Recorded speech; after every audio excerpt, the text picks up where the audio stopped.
Today, we are blessed to present one of these insightful lectures entitled The Life of Lord Mahavira, the Birth of Dharma Chakravarti, Part 1 of 5 on Between Master and Disciples, given in Chinese and English on June 22, 2019, at the Luland Ashram, Taiwan, also known as Formosa.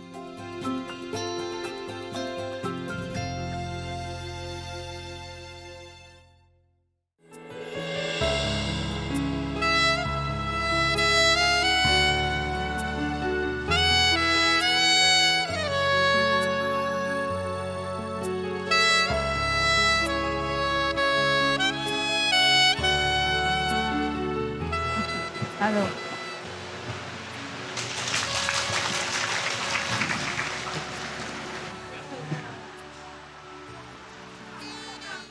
À? 好美啊，真的啊，专家也是好美啊。哎呀，干什么都说美，怎么办？中国味道哈，你们喜欢哈？中国的味道。看到你们来这么多人，我也很高兴。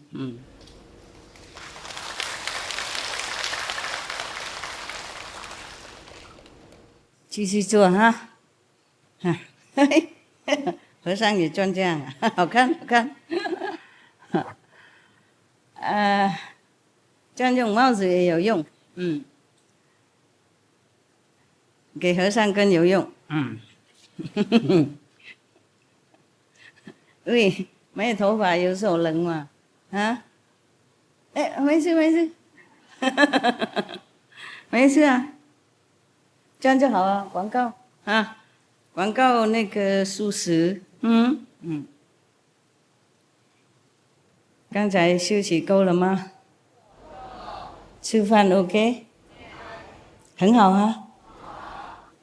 好，那我们今天有一个字，就是其中一个那个算命的，他就说这个儿子生出来就会可以当成那个 Chakravarti， 懂不懂 Chakravarti 是什么东西？You know what it is? This son will become Chakravarti. Anybody know Sanskrit? No? Nobody know? I think it's kind of 转轮圣王啊。I don't know how to say that in English. It's almost like divas, you know, almost like gods. Yeah, the gods in heaven.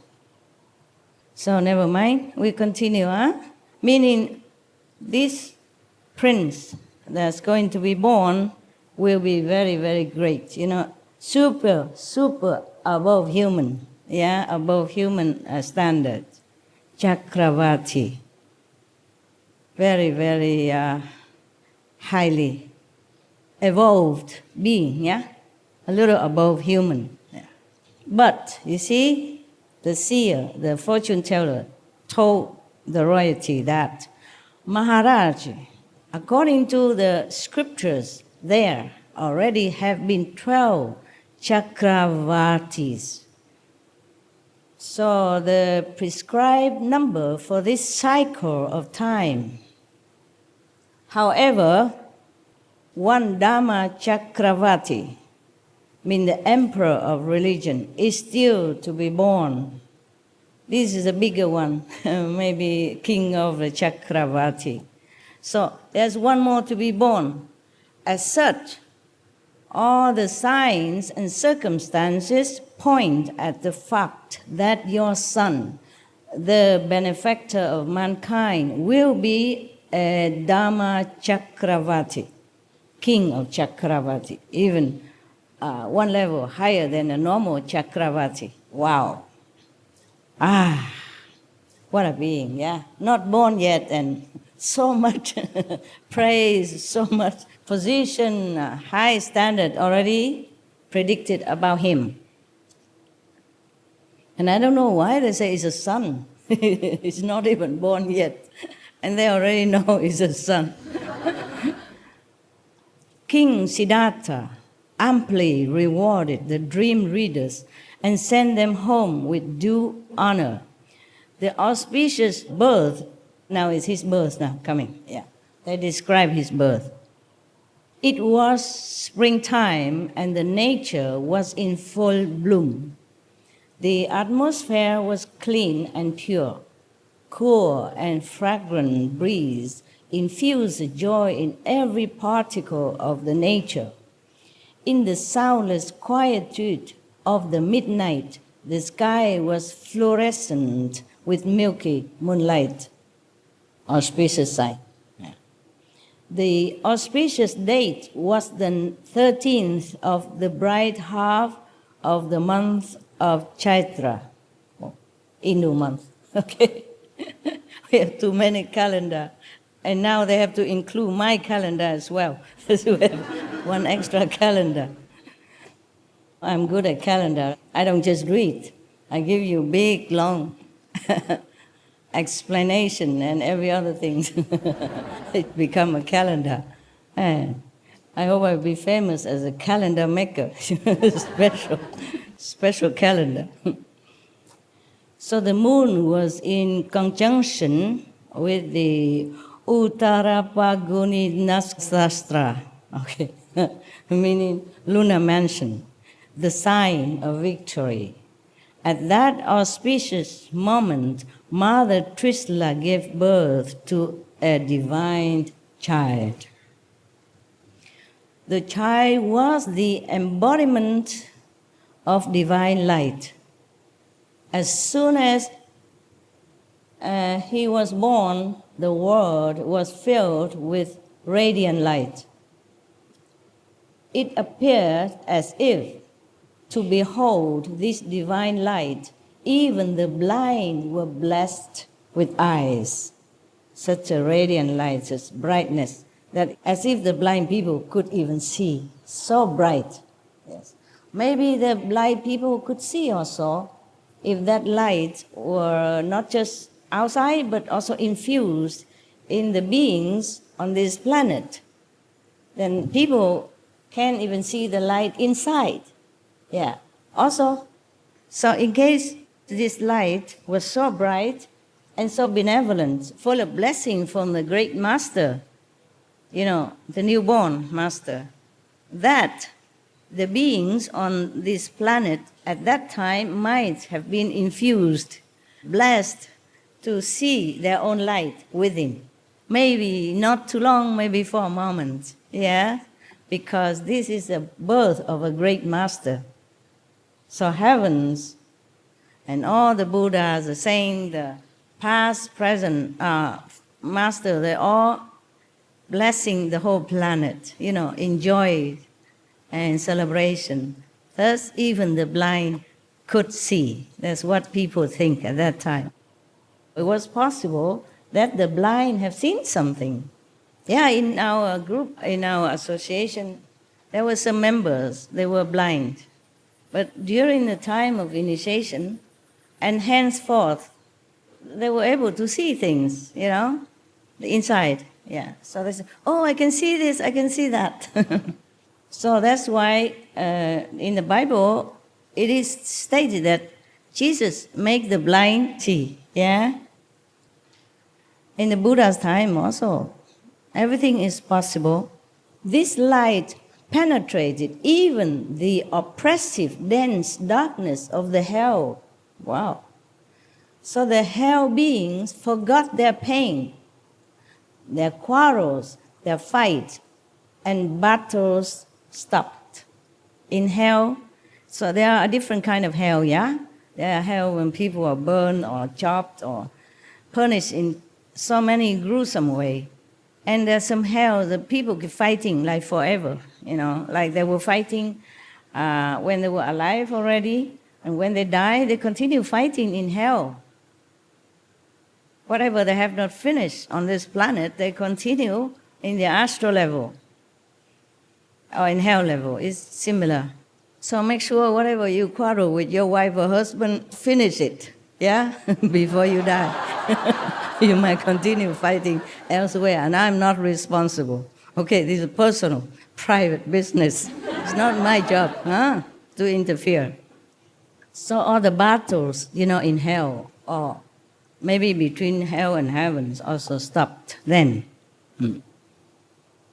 Wow. There should be more master keep being born, and then peace will reign on earth and everywhere. Those suffering from a lifetime of hunger and thirst experienced a divine feeling of fulfillment. All around, cool and fragrant breeze started blowing. Patients of chronic ailments felt cured, even healed the disease.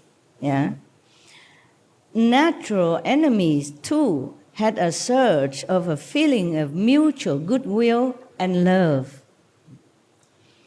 All the three worlds, heaven, earth, and hell, were filled with waves of happiness.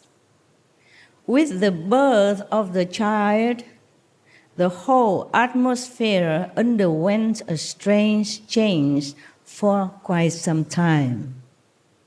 Isn't that wonderful? Hearing the news of the birth of Lord Mahavira Swami. Swami is the title of somebody who renounced the world to become monk, okay? Yeah. He was just born, and they, just for respectful addressing, they call him already Mahavira Swami, because as you know, later he will renounce the whole kingdom, everything, and went on to be an ascetic renunciate, a monk. Hearing the news of the birth of Lord Mahavira Swami, at that time the whole kingdom did not know that he will become a Swami yet. Actually, Swami in India, they address to people who has no more attachment to the world, not necessarily a monk, but mostly it is addressed to monks or nuns, Swami, just a title in Sanskrit means monk. But they address him first for respect, yes. Now, all the inhabitants of the dimensions of gods danced with joy. Even the gods in heaven were dancing with joy. I didn't know they could dance in heaven. Do they have music like cha-cha-cha or something? First of all, the kings of God, Sakrendra, means chakra, is similar, okay? Short is sakra, long is Sakrendra. I mean that God who always tries to make trouble for the Buddha and other practitioners. In other story I told you, remember? Don't remember. Okay, I remember. That's good enough. I remember for all of you. So many stories about Sakra, and you don't remember him? You should. Because he's very, very troublesome guy. Yeah. When you sincerely vow that, I'm going to save all being in hell, or all being on the planet, or being on the universe, then he'll come, pay you a visit. And what a visit, you know, right? He's going to make a lot of suffering and trouble for you. See if you really are sincere, really devoted for your goal, or this selfless sacrifice for others or not. Or just a little test, and then you give up. Little test for him. But for us, poor practitioner is hell. Excuse me. You know already, Many stories I told you. And then come some more from this story, just to remind you in case you forgot him. Don't ever forget this guy, okay? If he come near, you immediately recite the 5 names, pray to all the master in the world, in the other world, to help you, protect you quickly. Otherwise, you will become 1,000 pieces before you can even recite anything or become Buddha or anything. This is very scary, this guy. So, the king of the gods, Not God, big God, but small God. Like the kings of devas. I don't know why they call everybody God like that. Should be only one God, but these are smaller gods. So we can call them devas, but they call themselves gods like that. It's in India. So they translate it like that. You must know this is not almighty God, okay? Just a small God. Yeah. It's just like there is a big king who have control over many small kingdoms, and they call him also king. Or maybe Maharaji means great king. And other is just Raja. I mean small king, but still king. So the king of gods came personally and bowed before the Lord, and then circumambulated Mother Trisla 3 times. Walking slowly around. If you circumambulate someone, that means you have utmost respect, just like circumambulate the Buddha when he was alive, or any other saints. In the old time tradition like that. And they also bow to the Buddha with the forehead, touch their feet, or the saint or their master, to show the most respectful gesture. So he circumambulate the mother even, the Queen Trisla 3 times. Sometimes they do it 7 times. It depends. All the gods, goddesses, and lower gods is still lower than this god. Like Gandharva, Kinnar, etc., sang and danced and celebrated the birth of the Tirthanka with gaiety, with joy, yeah. Gandharva, do you know, yeah, right? I told before, no? If I'm not wrong, he's a god of music, yeah? One of them incarnated in Vietnam in the recent years. He passed away already. That's why his music is so touching and catchy, every song. I liked it very much. According to the Kalpa Sutra, on the night of the birth of the child, first of all, 56 divine maidens from all directions, their title is Disha Kumaris in Sanskrit. They came from all directions and performed the first cleaning and other necessary post-birth duties. Sakrendra and other gods then took the child to the peak of the Meru mountain and gave him the first bath and anointment. They sang songs in honor of the divine child. You know Mount Meru? In India, it's supposed to be very sacred. It's often mentioned in the Buddhist Sutra. Like the Buddha would go to Mount Meru, and preach something or do contemplation up there. It belongs to the Himalaya range, okay? At dawn, a maid named Priyamvada rushed to King Siddhartha and announced. The king did not know yet, because the birth was in the night. Perhaps the queen wasn't in the palace. At night they close the gate and everything, and then they have to take care of the child and the mother first. And the goddess brought the child to Meru mountain to bless him and bathe him. It must be frozen there, very cold. On top of the mountain, Himalaya, bath a little kid, a little baby. But they are different, they are divine people, so probably he won't feel any cold.